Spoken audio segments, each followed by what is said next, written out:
নমস্কার, রয়্যাল বাংলার ফেসবুক এবং ইউটিউব লাইভে আপনাদের সকলকে স্বাগত। আপনাদের সঙ্গে আমি রয়েছি সন্দীপন। আমরা প্রতিদিন আপনাদের সামনে প্রতিদিনের আপডেট নিয়ে এই লাইভে এসে আমরা আলোচনা করি, যাতে আপনাদের সুবিধা হয় পুরো ঘটনাটা বুঝতে। আজ আমরা যে বিষয়টা নিয়ে আলোচনা করব সেটা হলো রেল। যে রেল নিয়ে ইতিমধ্যেই বারে বারে সংবাদ শিরোনামে উঠে আসছে বিষয়। কেন্দ্রীয় সরকারের দিকে আঙুলটা তুলে প্রশ্ন করছি, রেলে উঠলে যাত্রীরা তাদের গন্তব্যে পৌঁছাবে নাকি তারা হসপিটাল বা নার্সিং হোমের বেডে পৌঁছাবে? রেলের এই অব্যবস্থা কেন? বারে বারে প্রতিদিন যদি গাঁট গোনা হয় দেখা যাচ্ছে একের পর এক রেল দুর্ঘটনা। গোটা দেশেই রেল দুর্ঘটনার চিত্র যেন মানুষের জীবনের সর্বক্ষণের সঙ্গী হয়ে রয়েছে। কবে রেল দুর্ঘটনা আর ঘটবে না? কবে সাধারণ মানুষ নিরাপদে রেলের উপরে চড়তে পারবে? সাধারণ মানুষ ভরসা করতে পারবে রেলকে? শুধুমাত্র রেলের যে দুর্ঘটনা সেই চিত্র নয়, ভারতীয় রেল কোন সময় ঠিক সময়ে এসেছে প্ল্যাটফর্মে এই চিত্রও কিন্তু নিয়ে প্রশ্ন তুলেছে বহু সাধারণ মানুষ। দক্ষিণ পূর্ব রেলওয়ে নিয়ে বারে বারে প্রশ্ন ওঠে যে শুধুমাত্র দুর্ঘটনা নয়, রেল কখন আসবে সেই ঘড়ির দিকে মানুষকে তাকিয়ে থাকতে হয়। মানুষ রেলে যাত্রা করে শুধুমাত্র কটা টাকা বাঁচাবে বলে। বাসে উঠলে কখনো 10 টাকা, কখনো 20 টাকা, কখনো 30 টাকা ব্যয় করতে হয়। আর সেদিক থেকে যদি রেলে যাত্রা করা হয় তাহলে 5 থেকে 10 টাকার বিনিময়ে বহু দূর পর্যন্ত যাত্রা করতে পারে মানুষ, আর তার জন্যই রেলে যাত্রা করা।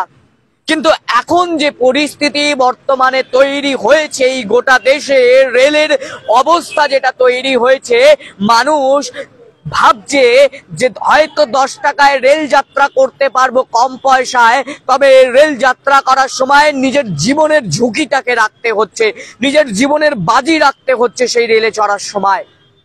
মানুষ এখন তাই পকেটে টাকা থাকুক না থাকুক যাত্রা করছে বা তাদের গন্তব্যের উদ্দেশ্যে রওনা দিচ্ছে বেসরকারি বা সরকারি বাস ইত্যাদির মধ্য দিয়ে। একসময় রেল ছিল আবেগ, রেল মানে বাচ্চাদের কাছেও ছিল আবেগের বিষয়। মাকে বাবাকে বায়না করতো তারা ছোটবেলায়, রেল দেখবো রেল দেখবো। আর সেই বাবা মা বা সেই বাচ্চাটিও এখন ভাবে যে রেলে উঠলে আমি আদতে বাড়ি ফিরতে পারবো তো? 2017 সাল থেকে 2024 7 বছর কেটে গেছে। রেলের তরফ থেকে বলা হয়েছিল রেলে আধুনিকরণ হবে। কোথায় সে আধুনিকরণ? যদি ভুল না হয় 2018 সালে রেলের সিগন্যালিং ব্যবস্থা নিয়ে কাজ শুরু করা হয়েছিল। বলা হয়েছিল 2021-এর মধ্যে সমস্ত কাজ শেষ হবে। 1 কিলোমিটার আগে যদি মানে কোনোভাবে কিছু দুর্ঘটনা ঘটার সম্ভাবনা থাকে তাহলে রেল দাঁড়িয়ে যাবে, রেল বুঝতে পারবে, রেলের চালক বুঝতে পারবে। কোথায় কোথায় সেই আধুনিকরণের চিত্র? এখনো দেখা যাচ্ছে আধুনিকরণের সেই চিত্র নেই। কার্যত যখনই ট্রেনে উঠছে মানুষ, দিনের পর দিন, ঘন্টার পর ঘন্টা ধরে ট্রেন লেট, আবার দিনের পর দিন, একটা দিন যায়, 2টো দিন যায়, 3টে দিন যায়, কিন্তু রেলের দুর্ঘটনার খবর মানুষকে বারে বারে শুনতে হয়। এমন কোনো দিন হয়তো নেই যে গোটা ভারতবর্ষের কোনো একটি জায়গায় রেল দুর্ঘটনা ঘটেনি। কখনো রেল লাইনচ্যুত হচ্ছে, কখনো রেল মুখোমুখি সংঘর্ষ হচ্ছে, কখনো রেলে ডাকাতি হচ্ছে, কখনো রেলে আগুন লাগছে, কখনো আবার রেলের মধ্যে যে খাবার দাবার এবং সার্বিক যে রেলের পরিস্থিতি বা অবস্থা সেই নিয়েও প্রশ্ন তুলতে হচ্ছে মানুষকে। তারা সরব হচ্ছেন সোশ্যাল মিডিয়ার মধ্য দিয়ে, ফেসবুক ইউটিউবের মধ্য দিয়ে তারা গোটা ব্যবস্থাকে লাইভ টেলিকাস্টে দেখাচ্ছে যে বর্তমান রেলের অবস্থা কি। ভারতীয় রেল মানুষের কাছে ভরসার জিনিস ছিল, মানুষের কাছে নিরাপদের জিনিস ছিল। যে রোড দিয়ে যাচ্ছে, হয়তো বাসে অ্যাক্সিডেন্ট হতে পারে, বাইকে গেলে অ্যাক্সিডেন্ট হতে পারে, 4 চাকায় অ্যাক্সিডেন্ট হতে পারে, কিন্তু রেলে অ্যাক্সিডেন্ট হবে না। কিন্তু সেই ধারণা কার্যত এই কেন্দ্রীয় সরকার ভুল প্রমাণিত করলো। কেন্দ্রীয় সরকার বুঝিয়ে দিল যে প্রতিশ্রুতি মানেই তাদের কাছে প্রতারণা। তারা প্রতিশ্রুতি দেয় শুধুমাত্র প্রতারণাটা করার জন্য। তারা তো বলেছিল ভোটের আগে ব্যাংকের অ্যাকাউন্টে টাকা ঢোকাবে। কোথায় সেই টাকা? কোথায় সেই চিত্র? যেমন রেল নিয়ে প্রতিশ্রুতি মানে প্রতারণা করেছিল, সেইভাবে কি এই একের পর এক প্রতারণাই করবে বর্তমানের এই কেন্দ্রীয় সরকার? কারণ রেলের যে দুর্ঘটনার চিত্র একটুই কমছে না, বারে বারে রেলের দুর্ঘটনার চিত্র যেন বাড়ছে। আবার অপরদিকে রেলমন্ত্রী যিনি রয়েছেন কেন্দ্রের, অশ্বিনী বৈষ্ণব, তিনি বলছেন পরিসংখ্যান দিয়ে যে রেলের দুর্ঘটনা নাকি মুখ্যমন্ত্রী মমতা বন্দ্যোপাধ্যায় যেই সময় রেলমন্ত্রী ছিলেন তার চেয়ে কম। যদি কমই হয় তাও মানলাম, আপনাকে চেয়ারে বসানো হয়েছে দাদা বা স্যার রেল দুর্ঘটনা যাতে না হয়, তার জন্য রেলের উন্নতি যাতে হয়। তাহলে তো আপনাদের সরকারকেও কি দরকার? যেহেতু কোনো উন্নয়ন ঘটছে না, কোনো কিচ্ছু হচ্ছে না, বারে বারে মানুষের জীবন ঝুঁকি থেকে যাচ্ছে, বন্দে ভারত যেটা নিয়ে আপনারা গর্ব করেন সেই বন্দে ভারত নিয়েও প্রশ্ন উঠেছে। প্রশ্ন উঠেছিল বন্দে ভারতের ছাদ দিয়ে জল পড়তে। তাহলে কিসের উন্নয়ন? বন্দে ভারত দেখিয়ে বুলেট ট্রেনের স্বপ্ন দেখানো হয়েছিল ভারতবাসীকে। 60 থেকে 70 কিলোমিটার বা 120 কিলোমিটার বেগে ট্রেন গিয়ে যদি এই পরিস্থিতি হয় গোটা বাংলা বা দেশে, তাহলে বুলেট ট্রেন এলে তো নিত্যদিন নয়, ঘন্টায় ঘন্টায় অ্যাক্সিডেন্ট হবে। কারণ তারা যতই বলুক তারা তৈরি করবে ডিজিটাল ইন্ডিয়া, আত্মনির্ভর ভারত, কই সেই ডিজিটাল ইন্ডিয়া? আজও আপনার যে সদর দপ্তর বা বিজেপির বিভিন্ন পার্টি অফিস থেকে শুরু করে কেন্দ্রীয় যে মন্ত্রীদের দপ্তরের বাইরেও কিন্তু ভিখারিদের বসে থাকতে হয়। তাহলে কোথায় সেই ডিজিটাল ইন্ডিয়া? আত্মনির্ভর ভারতের কথা বলেন, আদতে কি সত্যি আত্মনির্ভর ভারত গড়ে উঠেছে, নাকি আপনি ঢেলে সাজিয়েছেন শুধুমাত্র গুজরাটকে? পশ্চিমবঙ্গকে কি সেভাবে সাজানো হয়েছে? পশ্চিমবঙ্গের থেকে কর নেন, পশ্চিমবঙ্গের টাকা নিয়ে কেন্দ্রীয় সরকার কিছুটা হলেও কাজ করে, সেটা কেন্দ্রীয় সরকারের নেওয়ার ক্ষমতা আছে। কিন্তু তা বলে নিয়ে অন্য রাজ্যকে দেবো যাদের জন্য আমি সরকারে থাকতে পারছি, আর যার থেকে নেব তাকে কিছু দেব না, এ কোন মানবিকতার পরিচয়? এ কোন মনুষ্যত্বের পরিচয়? কেন্দ্রীয় সরকারের দিকে আঙুলটা তুলে প্রশ্নটা রাখছি। যদি কোনো মানবিক হতে পারতো, কোনো মনুষ্যত্বের পরিচয় হতে পারতো, তাহলে যেটা অন্য রাজ্যকে দেয় সেই সমান। আর দুর্নীতি বা চুরির কথা বলেন, যদি দুর্নীতি বা চুরি যদি করে থাকতো, তাহলে কেন উপনির্বাচন থেকে লোকসভা নির্বাচনে একের পর এক ছক্কা মারছে এই তৃণমূল নামক শাসক দল? কেন তারা মারতে পারছে? তার কারণটা কি? মানে বিভিন্ন আইনজীবী থেকে বিভিন্ন বক্তা তারা কিন্তু বারে বারে বলেছেন যে মমতা বন্দ্যোপাধ্যায়ের মতন মাটির গন্ধ এই বাংলার রাজনীতিতে আর কেউ বোঝে না। কেন বোঝে না? এই নিয়ে বিভিন্ন সমাজসেবকরা যারা রয়েছেন, সমাজসেবী যারা আইনজীবী, যারা বিশিষ্ট ব্যক্তিত্ববর্গ, তারা পর্যন্ত প্রশ্ন তুলেছেন এই বিষয়টাকে নিয়ে। কি বলেছেন তারা? না, এই যে বিজেপি বা সিপিএম বা কংগ্রেস, এই যে তিনটি প্রধান যে বিরোধী দল এবং বর্তমানে আইএসএফ রয়েছে, তারা কোথাও গিয়ে মানুষের পাশে বা মানুষের স্বার্থে কিভাবে দাঁড়াতে হয় সেটা বুঝতে পারছে না। মানে জনসংযোগে কোথাও গিয়ে ঘাটতি দেখা যাচ্ছে। এর জন্যই কি এই যে শাসক দল তৃণমূল কংগ্রেস বাংলায় এই উপনির্বাচনে 6 ছক্কা মারছে? একের পর এক যে কোনো বল আসছে সেটাতেই কার্যত বাউন্ডারির বাইরে পাঠিয়ে দিচ্ছে। কারণ তাদের নামে অভিযোগ উঠছে যে তারা দুর্নীতি করেছে, তাদের আমলে বহু ধর্ষণ হয়েছে, তারপরেও বাংলার মানুষ কার্যত তাদের পাশে। মানে এই সব ঘটনার পরেও এই যে বিজেপি যদি আমরা দেখি যে 2019 সালে তারা 18টা সংসদে আসন পেয়েছিল এবং 2021 বিধানসভায় গিয়ে 77টা। তারপরে তারা কি কাজ করেছে এই বাংলায়, যার জন্য তাদেরকে মানুষ ভরসা করবে, তাদেরকে মানুষ বিশ্বাস করবে? কারণ দেখা যাচ্ছে যে এই যে মুখ্যমন্ত্রী মমতা বন্দ্যোপাধ্যায় কখন মানুষের স্বাস্থ্য সাথী লাগবে, কখন মানুষের লক্ষ্মীর ভান্ডারের টাকা প্রয়োজন হবে, কখন রাস্তাটার উন্নয়ন করতে হবে সেটা খুব ভালো বোঝেন। মানে বাংলার রাজনীতি সহ, বাংলার মানুষ সহ, বাংলার মাটির গন্ধ বোঝার একমাত্র ক্ষমতা রেখেছেন হয়তো মুখ্যমন্ত্রী মমতা বন্দ্যোপাধ্যায়। তাই জন্যই একের পর এক বাউন্সার থেকে স্পিন বলকেও বাউন্ডারির বাইরে পাঠিয়ে দিচ্ছে খুব সহজেই। মানে একেবারে চোখা চোখা বোলাররা যখন বল করছে তারপরেও তার কাছে ধরাশায়ী হতে হচ্ছে এই বোলারদেরকে। মানে তৃণমূল একাই কার্যত এই ময়দানে খেলে যাচ্ছে। বিজেপি, কংগ্রেস, সিপিএম, আইএসএফ কে প্রশ্ন করছি যে খেলে যাচ্ছে কেন না? আপনারা সুযোগ করে দিচ্ছেন কোথাও গিয়ে, আপনারা মানুষের পাশে গিয়ে দাঁড়াতে পারছেন না।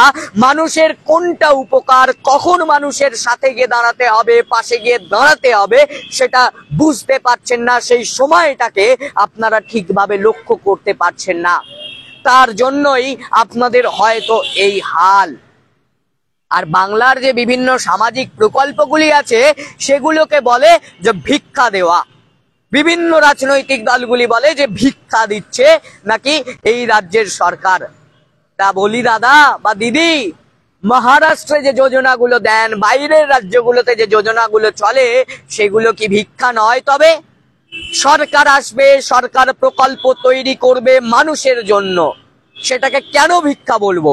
মানে এই রাজ্যে বিভিন্ন সামাজিক প্রকল্পগুলিকে ভিক্ষা বলে কি রাজনৈতিক চক্রান্ত তৈরি করছেন তৃণমূল, বা অর্থাৎ এই রাজ্যের শাসক দলকে কোথাও গিয়ে বিপর্যস্ত করার চেষ্টা করছেন? শাসক দলকে কোথাও গিয়ে কি তার সিংহাসন থেকে নামিয়ে সিংহাসন দখলের চেষ্টা করছেন? প্রশ্নটা রাখছি, প্রশ্নটা থাকছে আপনাদের সকলের কাছেও। কেন কেন বারে বারে রেল দুর্ঘটনা ঘটবে? কেন বারে বারে প্রকল্পকে ভিক্ষার প্রকল্প বলা হবে? আর কবে, আর কবে অরিজিৎ সিং এর লাইনে গানের লাইনটা ধরে বলতে হচ্ছে, আর কবে মানুষ রেল দুর্ঘটনা দেখবে না? আর কবে সামাজিক প্রকল্পগুলিকে ভিক্ষা নামে আখ্যায়িত করা হবে না? আর কবে নিজের দোষটা নিজেও দেখবো, অপরের দোষটাও দেখবো? মানে নিজের বেলা সব সাদা রেখে অপরের বেলা সব কাদা, এই জিনিসটাকে ভুলবো কবে? প্রশ্নটা রাখছি। রয়্যাল বাংলা একের পর এক প্রশ্ন আপনাদের সামনে রাখছে, আপনারা উত্তর দিন। কারণ আপনারা যদি না উত্তর না দেন, আপনারা যদি না কথা না বলেন, তাহলে এই রেল দুর্ঘটনা আরো ঘটবে, আরো আপনাদের জীবনের ঝুঁকি তৈরি হবে। কারণ এই কেন্দ্রীয় সরকার আপনাদের সঙ্গে কোথাও গিয়ে প্রতারণা করার চেষ্টা করছে। কারণ তাদের কাছে প্রতিশ্রুতি মানেই কোথাও গিয়ে প্রতারণা। আজ রেল দুর্ঘটনার একটা উদাহরণ দিই, কারণ এতক্ষণ বললাম যে দিনের পর দিন রেল দুর্ঘটনা ঘটে। বালুরঘাট থেকে কলকাতা যাওয়ার পথে দুর্ঘটনায় তেভাগা এক্সপ্রেস মিলল তো? রেল দুর্ঘটনার চিত্র এই বাংলায় কেন, গোটা ভারতবর্ষে মিলল তো? তাহলে রেল ব্যবস্থা বা রেলের দপ্তর কোথায় খামতি আছে, কোথায় ঘুম ধরেছে আপনাদের, যার জন্য এখনো সেই ঘুম সরাতে পারছেন না? ঘুম তাকে, উই পোকাটাকে তাড়াতে পারছেন না, নাকি ইচ্ছাকৃত তাড়াতে চাইছেন না? যেভাবে একসময় বিএসএনএল কে আমরা দেখেছিলাম হস্তান্তর হতে, সেইভাবে রেল কি মানে হস্তান্তর হয়ে যাচ্ছে, আপনাদের দরকার তাদের হাতে তুলে দেওয়া, সেইটার জন্যই চেষ্টা করছেন। আজ সকালে বালুরঘাট থেকে কলকাতাগামী তেভাগা এক্সপ্রেস রওনা দিতেই বিপত্তি। রামপুর স্টেশনের কাছে ইলেকট্রিকের তার ছিঁড়ে যায়, আবার ইলেকট্রিকের তারও ছিঁড়ে যাচ্ছে। মুখোমুখি সংঘর্ষ, আগুন লাগা, লাইনচ্যুত, এখন আবার ইলেকট্রিকের তার পর্যন্ত ছিঁড়ে যাচ্ছে। লাইনে দাঁড়িয়ে যায় তেভাগা এক্সপ্রেস, তার ছিঁড়ে ট্রেনের উপরে পড়ে, তবে অল্পের জন্য বড়সড় দুর্ঘটনা থেকে রক্ষা। মানে যারা আজকের এই তেভাগা এক্সপ্রেসে উঠেছিলেন তারা কিন্তু জীবনটাকে ঝুঁকি রেখেই উঠেছিলেন। তারাও মনে করেছিলেন আমি যাব, হয়তো গন্তব্যের উদ্দেশ্যে রওনাটা দিয়েছি, তবে সেইখানে পৌঁছাতে পারবো নাকি তার আগেই রেল দপ্তরের কোনো সরকারি অ্যাম্বুলেন্স কিংবা রেল দপ্তর এসে আমাকে কোনো হসপিটাল বা নার্সিং হোমে পাঠাবে বা প্রাথমিক চিকিৎসা কেন্দ্রে পাঠাবে আমার যাতে চিকিৎসাটা হয়ে যায়, নাকি একেবারেই অন্য জগতে চলে যেতে হবে? প্রশ্নটা থাকছে। ট্রেন বা যাত্রীদের কোনো ক্ষয়ক্ষতি হয়নি, ক্ষয়ক্ষতি তো হয়নি, কিন্তু এরকম দুর্ঘটনা ঘটবে কেন? না মানে চোর পালালে বুদ্ধি বাড়ে এটা বলা হয়, কিন্তু চোর আসবেটা কেন, প্রশ্ন এটা। এইদিকে ভোর 5টা 45-এ রওনা দিয়েছিল, 6টা 10 মিনিটে মল্লিকপুর স্টেশন পার করে রামপুর স্টেশনের আগেই দুর্ঘটনা ঘটে। পরে তেভাগা এক্সপ্রেস ট্রেনকে গন্তব্যস্থলে নিয়ে যেতে মালদা থেকে আসে আরো একটি ইঞ্জিন। তার মানে এই যে লাইনে দুর্ঘটনা, এর জন্য যাত্রী ভোগান্তির ছবি পর্যন্ত ধরা পড়লো। মানুষের অসুবিধা, মানুষ দিন আনা দিন খায়, তাদেরকে ঠিক সময় অফিস যেতে হয়, কারণ তারা এই যে বলা হয় ভিক্ষা, এই 1000 টাকা 1500 টাকাই ভাতায় তাদের সংসার চলে না। সেটা কেন্দ্রীয় সরকার থেকে শুরু করে বর্তমান রাজ্য সরকার সকলে জানে। তারপরেও এই মানুষগুলোকে মুখ খেতে হয় অফিসে গিয়ে, এই মানুষগুলোকে নিত্যদিন এরকম ভাবে ভোগান্তির শিকার হতে হয়। আপনারা যখন বন্যার সময় প্রশ্ন তোলেন বিরোধী রাজনৈতিক দলগুলি যে সরকার কবে পোল ঠিক করবে যার জন্য ভোগান্তির শিকার কমবে, আমরা তেমন রয়্যাল বাংলা প্রশ্ন তুলছে কবে রেল নিরাপত্তা পাবে, কবে মানুষের ভোগান্তি কমবে, মানুষ নিরাপদে রেল যাত্রা করতে পারবে। ফলে প্রায় 3 ঘন্টা পর বালুরঘাট থেকে কলকাতার যে তেভাগা এক্সপ্রেস ট্রেন রওনা দেয়। 3 ঘন্টা, বুঝতে পারছেন? 3 ঘন্টা, 3 ঘন্টা লেট। এমনিতেই ভারতীয় রেল ঠিক সময় চলে না, তার উপরেও 3 ঘন্টা লেট। দিনের পর দিন যখন এইভাবে লেট হয়, তারপরেও কেন প্রশ্ন তুলবো না রেল দপ্তরের দিকে আঙুলটা তুলে? এদিকে খবর পেয়ে রেলের ইলেকট্রিফিকেশন যে বিভাগ, তার মেরামতির কাজ শুরু করেছিল। দীর্ঘক্ষণ ধরে ট্রেন দাঁড়িয়ে থাকার কারণে যাত্রীদের হয়রানির শিকার হতে হয়। কি কারণে দুর্ঘটনা তা খতিয়ে দেখছে রেল দপ্তর। এই দুর্ঘটনায় তারা শুধু খতিয়েই দেখছে, কবে যে দুর্ঘটনা কিভাবে হলো জানতে পারবে তারা, সেই প্রশ্ন থাকছে। এতক্ষণ আমরা আলোচনা করলাম রেল দুর্ঘটনা নিয়ে, এবার আমরা আলোচনা ফিরবো ধর্ষণ কাণ্ড। একের পর এক ধর্ষণ বাংলায়। সত্যি এই বাংলায় কোথা গিয়েও নারীদের নিরাপত্তা নেই, কিন্তু বহু মানুষ প্রশ্ন তুলছেন, বহু সমাজসেবীরা প্রশ্ন তুলছেন, এই বাংলায় নারীরা বেশিরভাগ ধর্ষিত হন তাদের পরিচিতদের দ্বারা। সেখানে তো পুলিশ প্রশাসনের সম্ভব নয় প্রত্যেকটা বাড়িতে গিয়ে পাহারা দিতে। যদি সেটাই হয় তাহলে তৃণমূলের উচিত এখন সরকার ছেড়ে বিজেপি বা অন্যান্য রাজনৈতিক দলগুলিকে ক্ষমতা হস্তান্তর করা এবং তাদেরকে বলা যে তোমরা দিয়ে দেখাও প্রত্যেকটা বাড়িতে পুলিশের নিরাপত্তা। পারবেন তো আপনারা যদি ক্ষমতায় আসেন? প্রত্যেকটা বাড়িতে পুলিশের নিরাপত্তা, একটাও এই বাংলায় ধর্ষণ হবে না এই গ্যারেন্টি দিতে পারবেন তো? মানে বাংলাকে ধর্ষক শূন্য, বাংলাকে চুরি শূন্য, বাংলাকে দুর্নীতি শূন্য দেখাতে পারবেন তো? আর যে সিপিএম প্রশ্ন তোলে তাদেরকে একটা কথাই বলতে হয়, কবে 0 থেকে 1টা হবে? 2021 থেকে আমরা দেখে আসছি। তাই আপনাদের উদ্দেশ্যে বলি যে কবে 0 থেকে 1 হবে? যেদিন 0 থেকে 1 হবে সেই দিন স্বপ্ন দেখবেন। আর বিজেপির উদ্দেশ্যে বলে থাকি 2024-এ ক্ষমতায় আসবেন, যে স্বপ্ন দেখেছেন আপনারা স্বপ্ন দেখতে পারেন, 2026-এ আপনারা ক্ষমতায় আসবেন, যে স্বপ্ন দেখেছেন প্রত্যেকটা মানুষের অধিকার, স্বপ্ন দেখবেন। ঘুমিয়ে ঘুমিয়ে স্বপ্নটা হয়তো দেখেছেন, তাই তো? হয়তো ঘুমের মধ্যে যে স্বপ্নটা দেখেছেন সেটা সংবাদ মাধ্যমের মুখোমুখি হয়ে বলেছেন। মানে আমাদের তো এটাই মনে হচ্ছে যে ঘুমের স্বপ্ন আপনি বাইরে এসে বলছেন। যেমন আমরা সকালবেলা উঠে একটা গল্প করি, আমরা স্বপ্নটা নিয়ে আলোচনা করি, সেই স্বপ্নই কার্যত আলোচনা। কারণ আমরা 2021-এ দেখেছি, 2023-এ দেখেছি, 2024-এ দেখলাম যে লোকসভা এবং 2024-এ উপনির্বাচন। কোথাও গিয়েই আপনাদের স্বপ্ন পূরিত হয় না। একটা কথা আছে জানেন তো, যে ভোরের স্বপ্ন সত্যি হয়।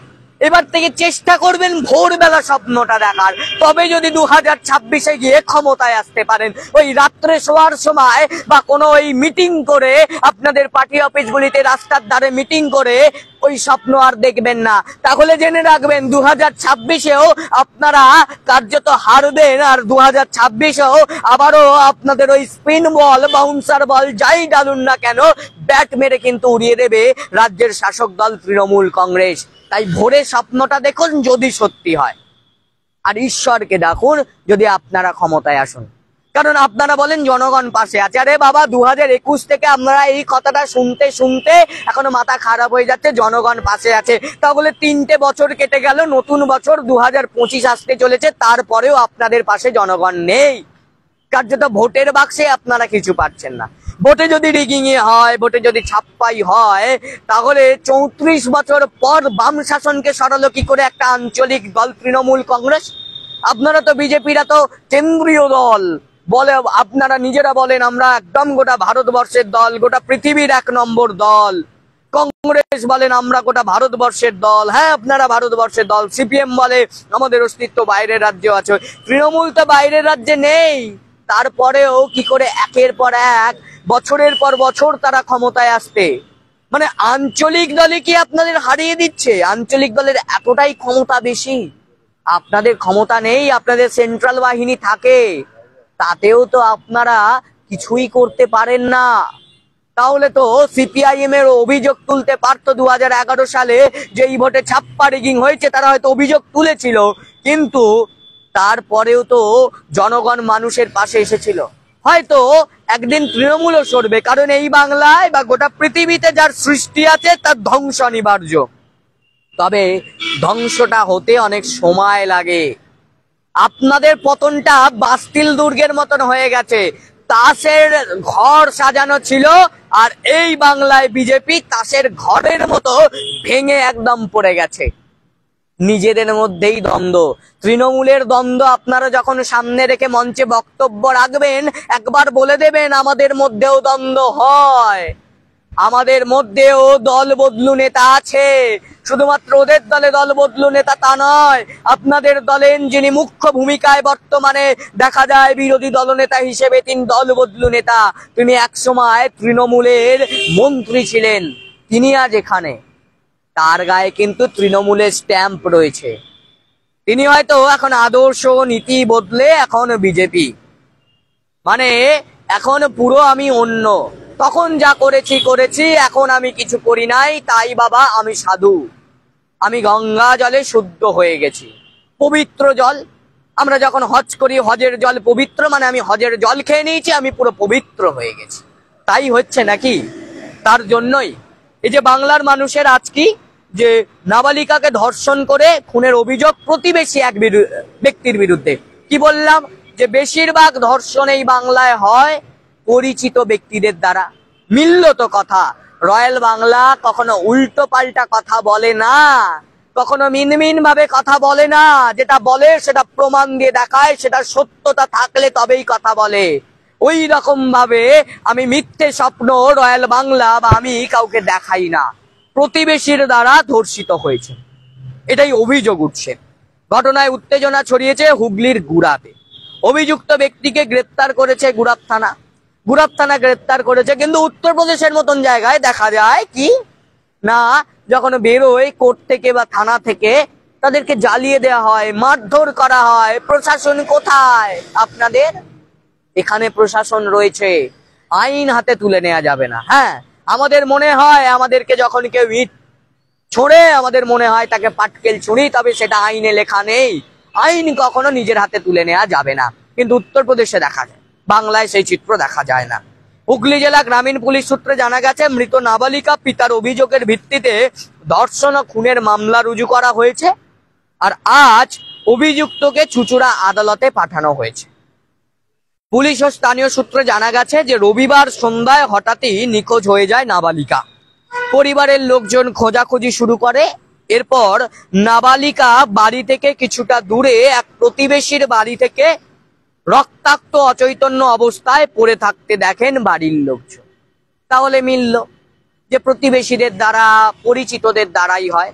কারণ যদি আরজিকর কাণ্ডকে সামনে রেখে বলি, সঞ্জয় যে রায়, তিনি কি করে জানলেন এই ঘটনা? তিনি ওখানে ছিলেন, ওখানকার পরিচিত, তাই জানেন কোথায় বাথরুম, কোথায় বেডরুম, কোথায় হসপিটালের এমার্জেন্সি, কোথায় আউটডোর, সমস্ত কিছু নখদর্পণে না থাকলে এইভাবে ঘটনা ঘটানো যায় না।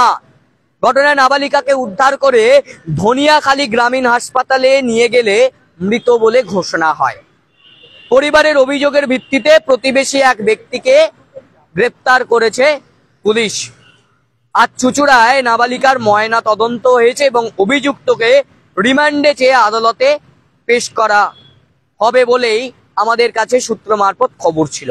এখনো পর্যন্ত খবর নেই যে রিমান্ডে তাকে পাঠানো হয়েছে বলে।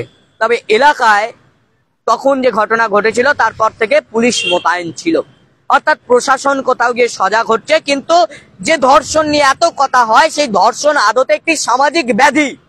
সেই সামাজিক ব্যাধি মুক্ত করতে হবে। কারণ শুধুমাত্র এই রাজ্যে ধর্ষণ দেখা যায় তা নয়। বিজেপি, মোদী বাবু থেকে শুভেন্দু বাবু, সুকান্ত বাবু, প্রশ্নটা তুলছি আমি যে শুধুমাত্র বুকে হাত দিয়ে বলুন তো, এই বুকে হাতটা দিয়ে, যে শুধুমাত্র বাংলায় ধর্ষণ হয়, আপনাদের শাসিত রাজ্যগুলিতে কখনো ধর্ষণ হয় না? উত্তরটা দিতে পারবেন বুকে হাতটা রেখে সত্যের সঙ্গে? উত্তরপ্রদেশে ধর্ষণ হয় না, বিহারে ধর্ষণ হয় না, তামিলনাড়ুতে ধর্ষণ হয় না, বা আরো যে সমস্ত রাজ্যগুলো যেখানে কংগ্রেস ক্ষমতায় আছে, সেখানে অন্যান্য জোট ক্ষমতায় রয়েছে, মহারাষ্ট্রে ধর্ষণ হয় না? হয়। বুকে হাত রেখে কখনো বলতে পারবেন না যে হয় না। সামাজিক ব্যাধি দূর করতে হবে, তবে এই ঘটনা আর ঘটবে না। মানুষের যে চেতনা, মানুষের যে মনের যে এই যে আকাঙ্ক্ষা, আসক্তি, সেগুলোকে দূর করতে হবে। তবে এই যে ধর্ষণের মতন ঘটনা, নারীদের উপর যে অত্যাচার, তাকে শ্লীলতা হানি, সেই সব মুক্তি পাবে।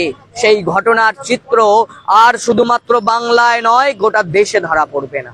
দেশের বাইরেও আমরা এই ছবি দেখেছি। মানে একটাই কথা আবারও তুলতে হচ্ছে, মানুষের মন বদলাতে হবে, মানুষের মানবিকতার পরিচয় থাকতে হবে। যে মানুষ, এই শব্দটার মধ্যে লুকিয়ে আছে মান আর হুঁশ। তার মান এবং হুঁশ থাকতে হবে। যে দুটো থাকে না তাদেরকে আমরা মানুষ বলি, কিন্তু আদতে তারা মানুষ নয়। তাই সেই মানুষগুলোকে মানুষ হতে হবে এবং তাদেরকে মানবিকতার পরিচয় দিয়ে নারীদেরকে সম্মান করতে হবে। এবং গোটা যে সামাজিক ব্যাধি যা বিশ্বজুড়ে তৈরি হয়েছে, সেই সামাজিক ব্যাধিকে মুক্তি করতে হবে। লাইভের শেষ পর্যায়ে এসে আঙুলটা তুলে মানুষের স্বার্থে, মানুষের পাশে দাঁড়িয়ে প্রশ্নটা রেখে যাচ্ছি, আর কবে রেল দুর্ঘটনা ঘটবে না?